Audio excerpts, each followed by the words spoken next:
kualitas hati Daud dalam pandangan Allah. Jadi pada saat ini firman yang kita pelajari adalah kualitas hati Daud dalam pandangan Allah. Ya. Dalam 1 Samuel 16 ayat 7, 1 Samuel 16 ayat 7, kita akan belajar kualitas hati Daud dalam pandangan Allah. Allah selalu melihat kualitas hati manusia dan menjadi ukuran bagi Allah. Allah selalu melihat kualitas hati manusia dan menjadi ukuran bagi Allah.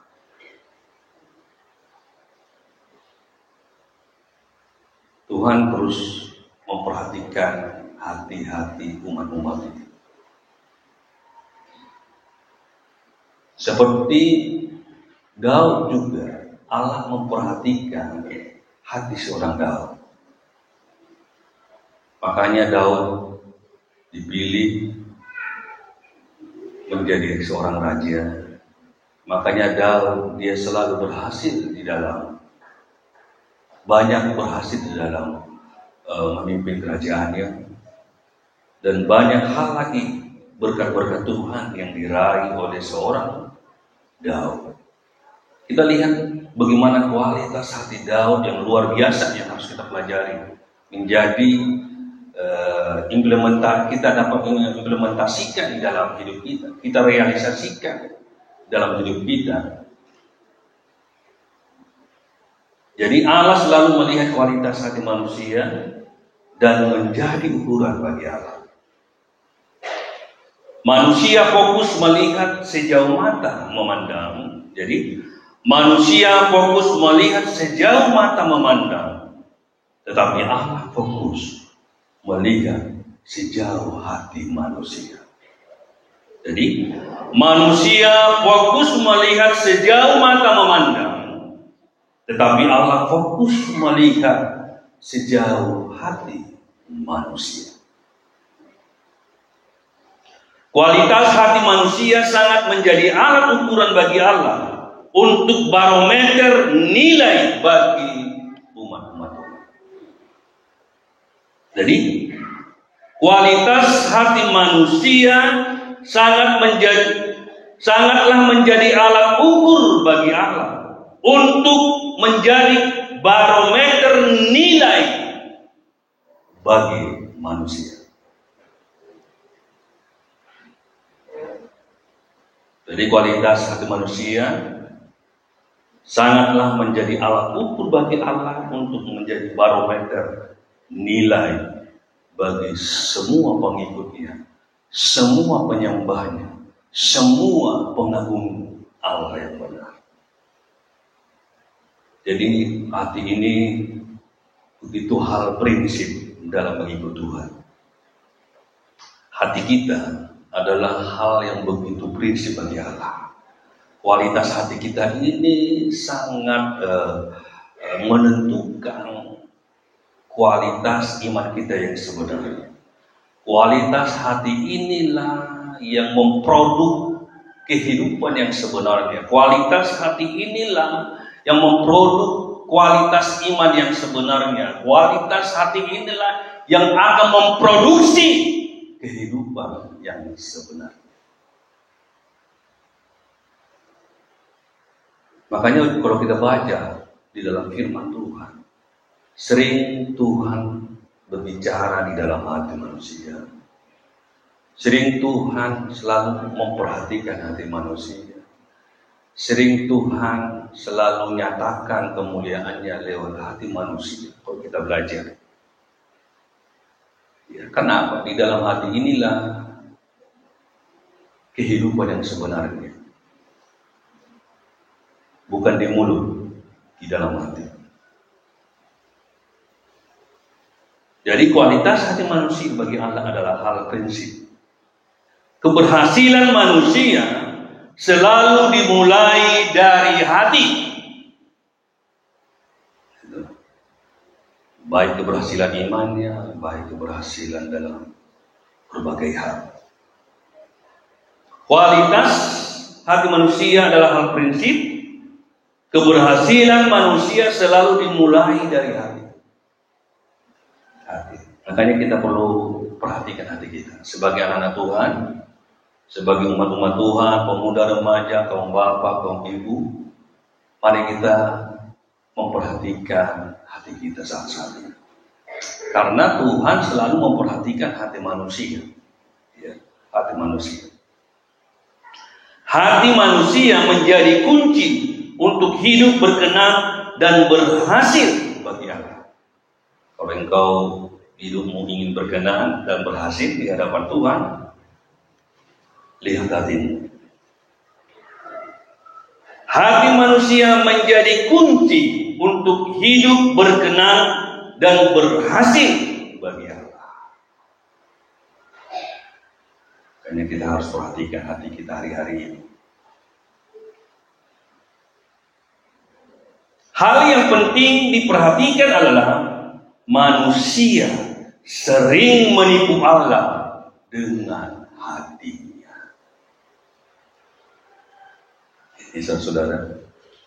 Hal yang penting kita perhatikan adalah sebagai anak-anak Tuhan, manusia sering menipu Allah dengan hatinya. Seberapa sering engkau menipu Tuhan dengan hatimu? Seringkali kita anak-anak Tuhan bertindak tapi tanpa hati, berkorban tanpa hati,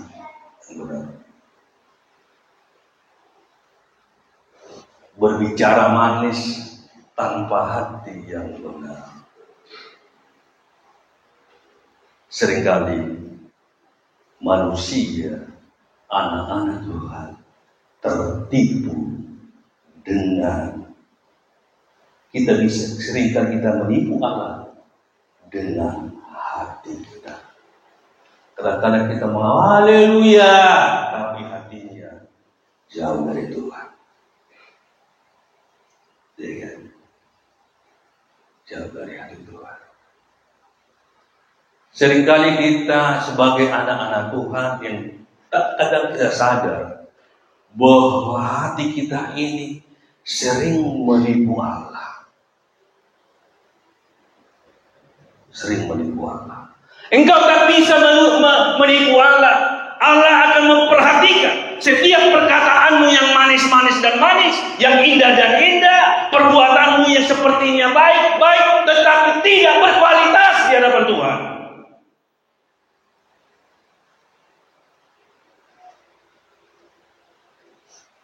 Saudara,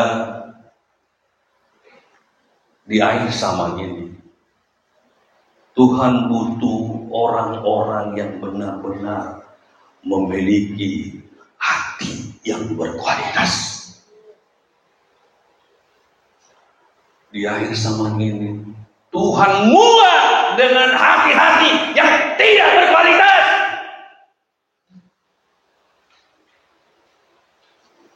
Kadang mulut kita yang manis, belum tentu hati kita manis. Ya kan?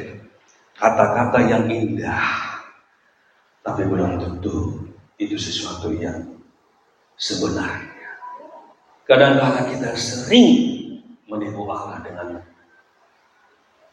dengan macam cara. Tapi saudara-saudara, Tuhan tahu hatimu saat ini. Bapak Ibu, saya tidak tahu, saya kok dibawa Tuhan ayat ini. Kemarin juga Rebo, saya juga menyinggung tentang motivasi. Khotbah saya tentang motivasi hari Rabu kemarin, saya katakan motivasi itu ada di mana? Di dalam hati. Motivasi itu ada di dalam hati. Gitu. Ada hubungannya juga, saya tidak tahu. Saya hanya sampaikan ini. Tujuan saya hanya menyampaikan dengan benar. Tidak ada niat-niat yang tidak baik. Saya hanya menyampaikan firman agar saudara dan saya itu mari kita jaga hati kita. Jangan biarkan hatimu terus menipu Tuhan. Jangan biarkan hatimu ngikut Tuhan, beribadah, angkat tangan, tapi menipu Tuhan. Mulutnya haleluya, haleluya, tapi hatinya jauh dari Tuhan.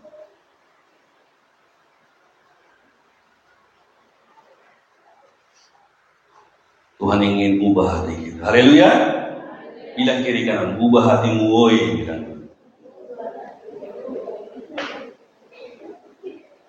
Kita ubah hati kita yang perlu diperbaiki. Kita nggak bisa nipu Tuhan. Ini nggak bisa. Kelihatan baik, mulutnya manis, indah, perbuatannya kelihatan baik, tapi hatinya penuh dengan kepalsuan. Dan itu perlu dirubah, Bapak Ibu. Nggak ada yang sempurna. Saya juga perlu rubah jikalau ada hati-hati saya yang tidak. Saya juga sebagai hamba Tuhan. Tidak semuanya perlu dirubah. Haleluya. Hidup kita semuanya perlu dirubah. Hati kita ini perlu dirubah. Jikalau engkau ingin melihat sesuatu dari Tuhan, ubah hatimu, perbaiki hatimu, bereskan hatimu. Engkau tidak bisa menipu Allah dimanapun engkau berada.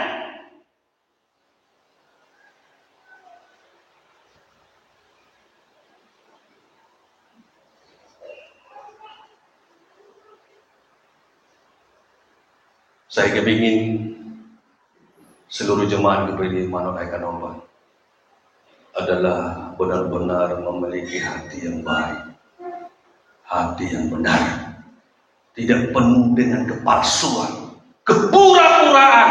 Tuhan tidak butuh itu.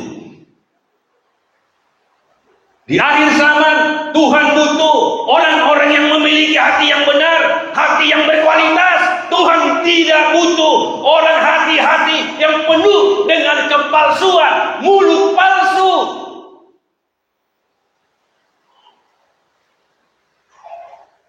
Penyembahan palsu, pujian palsu, pemberian palsu.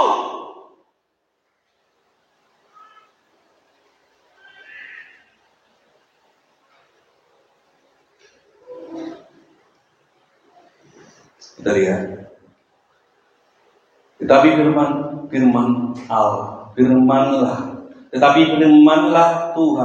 Berfirmanlah Tuhan kepada Samuel.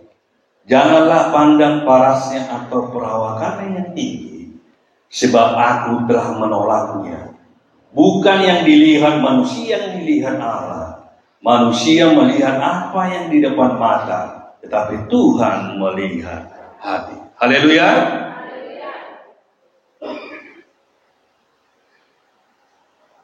Tuhan melihat hatimu. Kan sayang.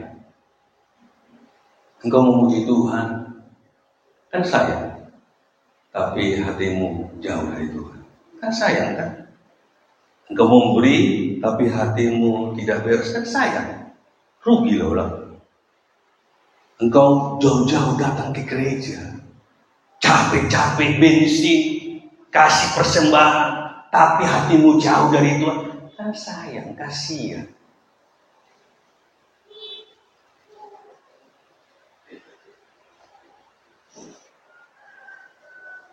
Bapak Ibu pemuda remaja, di akhir zaman Tuhan butuh hati-hati manusia yang berkualitas. Haleluya. Hati manusia berkualitas. Bukan dengan kepalsuan, kepura-puraan. Tuhan tidak butuh. Tuhan tidak butuh. Kan sayang. Kau jauh-jauh dari rumah datang beribadah, tapi hatimu masih jauh dari Tuhan. Kan sayang sekali. Tapi mudah-mudahan kita mau diperbaiki. Kalau jika masih ada, ya. Jika masih ada saat ini, ya berarti kita harus perbaiki hidup kita. Ya. Seperti apa kualitas hati seorang dalam sudut pandangan Allah? Seperti apa kualitas hati seorang Daud dari sudut pandangan Allah? Yang pertama 1 Samuel 16 ayat 18. 1 Samuel 16 ayat 18 ini seperti apa kualitas hati seorang Daud dalam sudut pandangan Allah? Dikatakan, lalu jawab salah seorang hamba itu, katanya, sesungguhnya aku telah melihat salah seorang anak laki-laki Isai, orang Bethlehem itu, yang pandai main kecapi. Ia seorang pahlawan yang gagah perkasa, seorang prajurit yang pandai bicara, elok perawakannya, dan Tuhan menyertai dia. Artinya, salah satu kualitas hati seorang Daud, kualitas hatinya disertai oleh Allah. Hatinya disertai oleh Allah. Kualitas hati seorang Daud dalam pandangan Allah, hidup dan hati Daud disertai Allah. Itulah kualitas seorang Daud. Hatinya disertai. Bapak Ibu pemuda remaja, jadikanlah Tuhan menyertai hatimu. Haleluya. Jangan disertai dengan apa? Kemarin saya katakan Jumat khotbah saya, jangan disertai dengan apa? Dendam, sakit hati. Aku pun seringnya kecewa masalah itu, tapi saya selalu bisa memaklumin mana.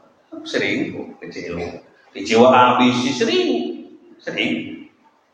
Sama teman, sama ini, sering. Tapi saya tidak mau membuat terus hati saya didendam. Paling saya bisa memahaminya. Oh, gitu. Paling saya senyum, salam baik, begitu. Tapi langsung perang. Jadi buatlah Tuhan menyertai hatimu, gitu. Hatimu itu disertai Tuhan. Gitu. Kalau hati kita disertai Tuhan, maka tidak akan ada kebencian dan akar lain. Haleluya! Engkau harus keluar dari sana. Keluar dari sana.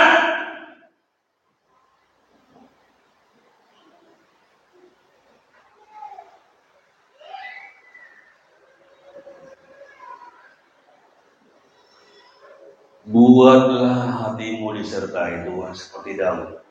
Makanya Daud dipilih Tuhan. Kenapa? Karena kualitas hatinya disertai oleh Tuhan. Pemuda remaja, kalau engkau ingin berhasil, wani, kalau engkau ingin berhasil dalam masa depan, tetaplah engkau disertai Tuhan. Saya yakin wani setia, sedang pelayanannya bagus. Tapi jangan sampai wani sudah jadi wisuda langsung begini, siapa itu om itu? Iya, siapa itu? Jangan begitu kan? Tetap rendah hati. Yang sudah wisuda bersyukur sama Tuhan, sudah jadi dokter anaknya, tetap rendah hati. Jangan buat itu menjadi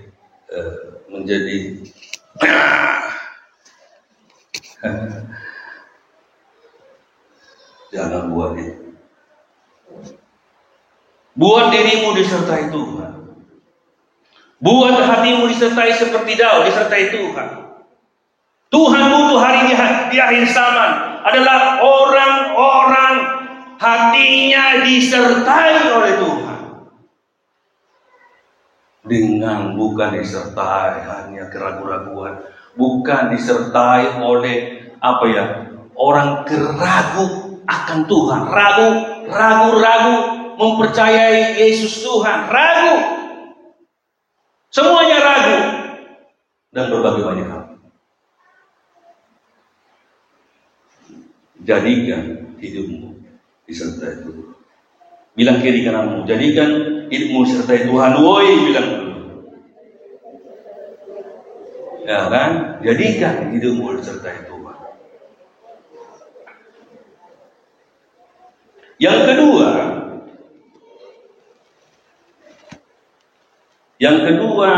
1 Samuel 16 ayat 23.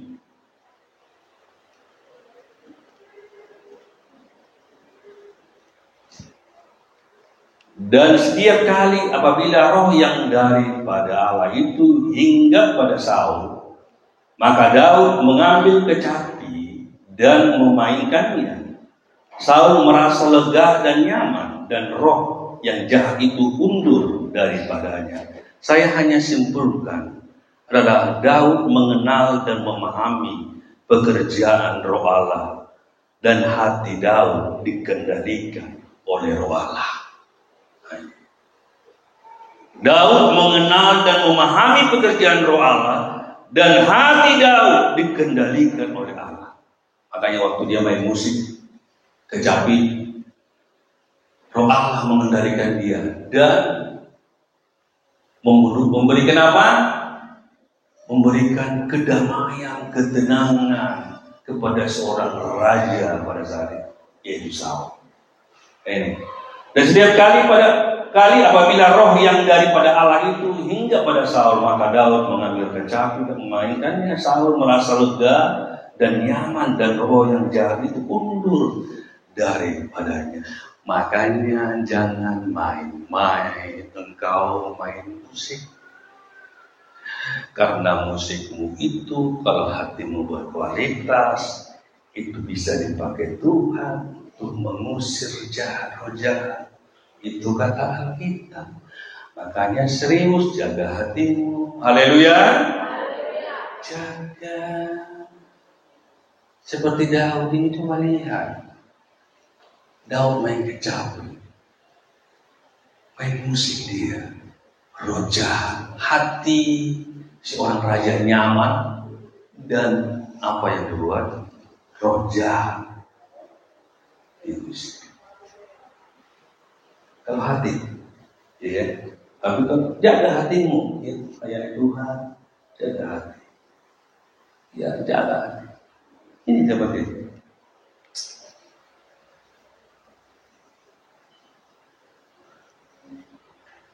1 Korintus 2 ayat 14. Coba baca 1 Korintus 2 ayat 14.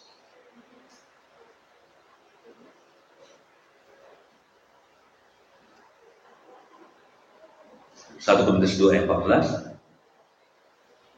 Firman Tuhan, jika pekerjaan yang dibangun seorang hal suci, dia akan dapat upah. 1 Korintus 2 ayat 14. Tetapi manusia duniawi tidak menerima apa yang berasal dari roh Allah, karena hal itu baginya adalah suatu kebodohan, dan ia tidak dapat memahaminya, sebab hal itu hanya dapat dinilai secara rohani. Iya. Tetapi manusia duniawi tidak bisa menerima apa yang berasal dari roh Allah. Kalau itu manusia duniawi, jangan harap roh Allah bekerja dalam hidupmu. Jangan harap. Engkau manusia dia. Karena kita berkata, tetapi manusia duniawi tidak menerima apa yang berasal dari roh Allah. Enggak dikendalikan roh Allah, manusia duniawi.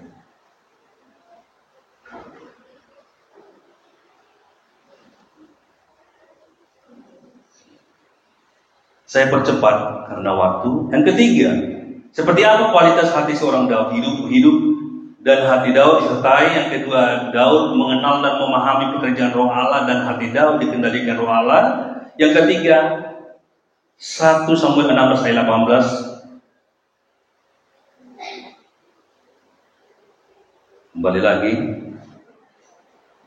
Lalu jawab salah seorang hamba itu, katanya, sesungguhnya aku telah melihat salah seorang anak laki-laki Isai, orang Bethlehem itu, ia pandai main kecapi. Dia seorang pahlawan yang gagah perkasa, seorang prajurit yang pandai bicara elok pahlawannya, dan Tuhan menyertai dia. Artinya yang kedua, Daud memiliki jiwa seorang pahlawan.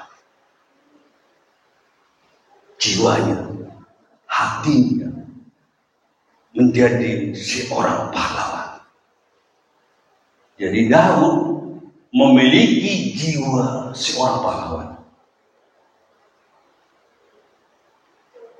Seorang pahlawan tidak hanya mementingkan diri sendiri. Itu seorang pahlawan ya. Sobat pahlawan Indonesia, dia tidak hanya mementingkan diri sendiri.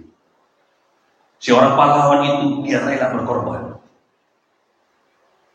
Seorang pahlawan itu berjiwa besar. Seorang pahlawan itu adalah seorang yang memiliki hati yang luar biasa dan berbagai macam. Jadi, seorang pahlawan. Daud memiliki jiwa, hati seorang pahlawan.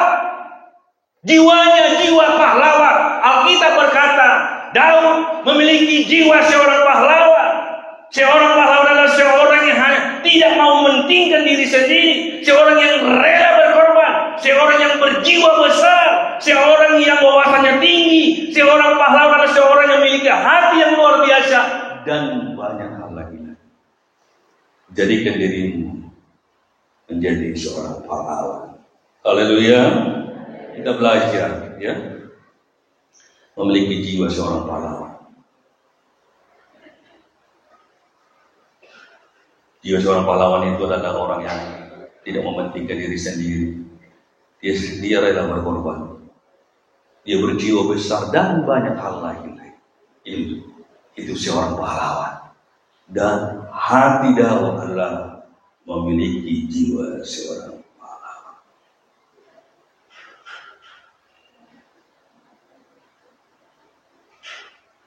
Yang keempat, 1 Samuel 17 ayat 26. Seperti apa kualitas hati seorang Daud dalam hidup pada Allah? Yang keempat,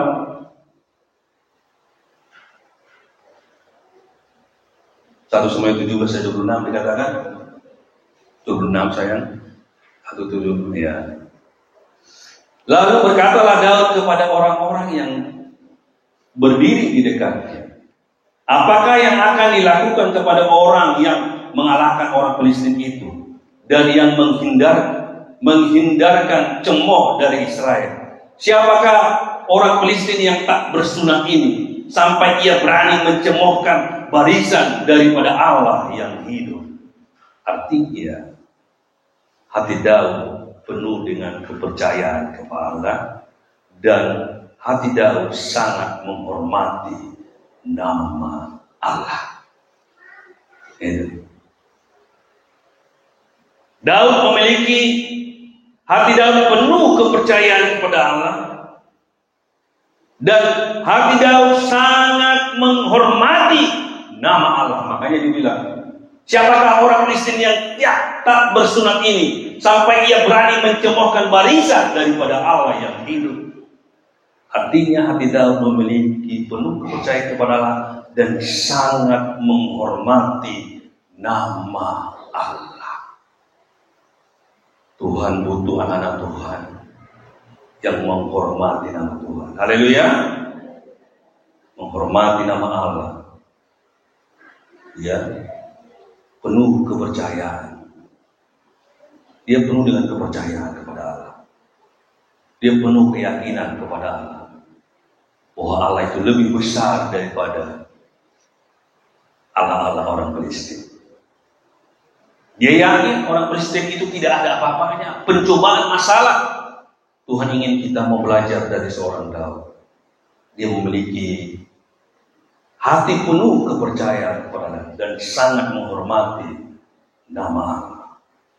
Yang ketiga, yang kelima, 1 Samuel 17 ayat 32. Saya akan persingkat. Kita akan belajar kualitas hati seorang Daud. Berkatalah Daud kepada Saul, janganlah seorang menjadi tawar hati karena dia, abang ini akan pergi melawan orang Filistin. Artinya yang kelima, Daud memiliki hati yang tidak gampang tawar hati. Jadi Daud tidak mudah tawar hati menghadapi persoalan masalah. Daud tidak gampang tawar hati menghadapi kesulitan, masalah, penderitaan. Daud, dia memiliki kualitas hati yang luar biasa. Daud tidak tawar hati, tidak gampang tawar hati menghadapi musuh. Apa yang kau hadapi hari-hari ini? Jangan gampang tawar hati. Belajar seperti Daud memiliki kualitas hati. Tidak gampang tawar hati menghadapi ujian, persoalan, dan masalah. Hadapi dengan iman. Haleluya. Hadapi dengan imanmu.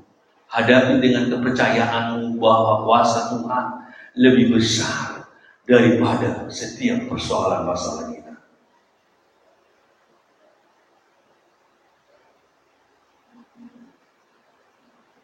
Daud tidak gampang tawar hati dalam menghadapi musuh. Yang keenam, 1 Samuel 17 ayat 34 sampai 36. 1 Samuel 17 ayat 34 sampai 36 dikatakan, tetapi Daud berkata kepada Saul, hambamu ini biasa menggembalakan kambing domba ayahnya. Apabila datang singa atau beruang yang menerkam seekor domba dari kawanannya, maka aku mengejarnya, menghajarnya, dan melepaskannya domba itu dari mulutnya. Kemudian apabila ia berdiri menyerang aku, maka aku menangkap janggutnya, lalu menghajarnya dan membunuhnya. Baik singa maupun beruang telah dihajar oleh hambamu ini, dan orang Filistin yang tidak bersunat itu, ia akan sama seperti salah satu daripada binatang itu, karena ia telah mencomot barisan daripada Allah yang hidup. Yang keenam, Daud memiliki banyak pengalaman menghadapi dan melawan musuh-musuh.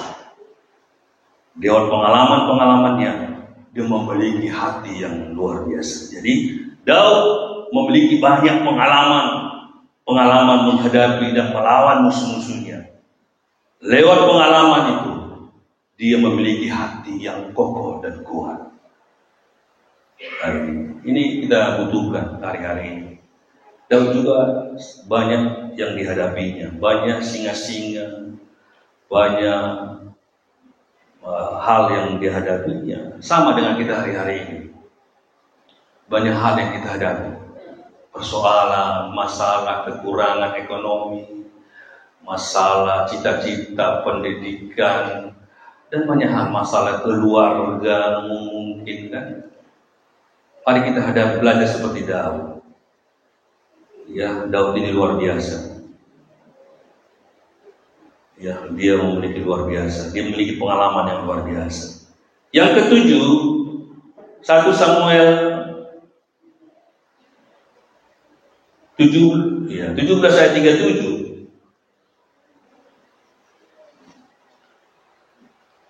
Pula kata Daud, Tuhan yang telah melepaskan aku dari cakar singa dan dari cakar beruang, dia juga akan melepaskan aku dari tangan orang Filistin itu. Kata Saul kepada Daud, pergilah, Tuhan menyertai engkau. Luar biasa ya, Daud memiliki hati yang iman yang kuat. Ya, dia memiliki hati yang kuat, memiliki iman yang kuat. Hari-hari ini Tuhan ingin kita sebagai jemaat GBD Malai Kanopan memiliki hati yang kuat, hati yang kokoh menghadapi masalah persoalan. Ya, Tuhan ingin kita memiliki iman yang kokoh, iman yang kuat. Yang ke-8 yang terakhir adalah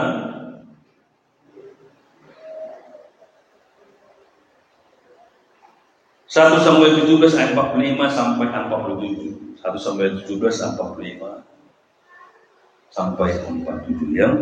Katakan, tetapi Daud berkata kepada orang Filistin itu, engkau mendatangi aku dengan pedang dan tombak dan lembing, tetapi aku mendatangi engkau dengan nama Tuhan semesta alam, Allah segala barisan Israel yang kau tantang itu. Hari ini juga Tuhan akan menyerahkan engkau ke dalam tanganku, dan aku akan mengalahkan engkau dan memenggal kepalamu dari tubuhmu. Hari ini juga aku akan memberikan mayatmu dan mayat antara orang Kristen kepada burung-burung di udara dan kepada binatang-binatang liar, supaya seluruh bumi tahu bahwa Israel mempunyai Allah. Dan supaya segenap jemaat ini tahu bahwa Tuhan menyelamatkan bukan dengan pedang dan bukan dengan lembing, sebab di tangan Tuhanlah pertempuran, dan Dia pun yang menyerahkan kamu ke dalam tangan kami. Haleluya. Daud berperang mengatasnamakan Allah yang hidup. Kalau engkau ada percobaan, masalah, hadapilah mengatasnamakan Tuhan, mengatasnamakan Tuhan Yesus, mengatasnamakan Allah yang hidup. Kita mengatasnamakan Allah yang hidup, menghadapi percobaan, masalah, kesulitan, tantangan yang kita hadapi. Pakai nama Tuhan yang hidup, pakai atas nama Allah, hadapi persoalanmu dengan nama Tuhan yang hidup. Hadapi kesulitanmu mengatasnamakan Allah yang hidup. Itu yang harus kita andalkan. Bukan Alkitab berkata tadi, Daud menang bukan karena lembingnya, tapi karena Tuhan yang melakukannya. Haleluya. Bukan karena enggak, tapi karena Tuhan yang melakukannya. Itulah Daud berperang mengatasnamakan Allah yang hidup. Hari-hari ini mari kita atasnamakan Allah yang hidup. Setiap masalah, persoalan, kesulitan yang kita hadapi, mari kita serahkan sama Tuhan. Saya serahkan sama Tuhan. Apapun masalah seluruh jemaat, saya serahkan kepada Tuhan. Biar Tuhan yang berkarya. Kalau Tuhan yang berkarya, Dia yang bertanggung jawab dengan pekerjaan Tuhan di tempat ini. Tuhan yang bertanggung jawab dengan pekerjaan Tuhan di tempat, bukan saya. Saya serahkan ini, pekerjaan Tuhan ini, diberi malaikat Allah kepada Tuhan. Dan Tuhan yang akan berkarya. Bekerja. Tuhan tahu yang terbaik bagi pekerjaan Tuhan di tempat ini. Mari andalkan Tuhan. Jangan andalkan kekuatanmu, kehebatanmu. Jangan andalkan ini. Jangan. Andalkan Tuhan. Andalkan Tuhan. Tuhan Tuhan butuh orang-orang yang mengandalkan Dia. Jangan andalkan. Tuhan tolong saudara ya. Tuhan bela kita semuanya. Tuhan sangat menyayangi kita di tempat ini. Dari mana kita nompan, saya yakin adalah Tuhan sangat sayang. Pasti Tuhan membela gereja ini. Mari kita bangkit berdiri.